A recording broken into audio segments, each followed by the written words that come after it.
everybody, it's Motivation Rhonda. So I wanted to leave you this quick tip for today.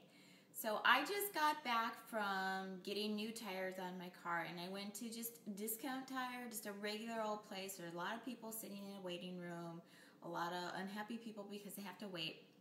But I had actually set up an appointment because I was there the other day, and they didn't have the tires I wanted, so I set an appointment. And today I walked in the door, and there's like, "Hi, Miss Layton, how are you?"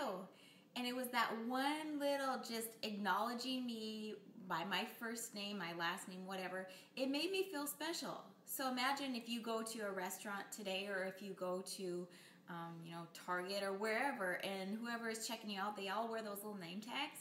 Just say, "Thank you, Victoria," or "Thank you, John," or "Thank you, Sally." And it really, really validates that person that they're actually doing something well. He validated me today. He acknowledged me and thanked me for bringing my car in, and that made me feel special. So see what you can do today to make somebody else feel special.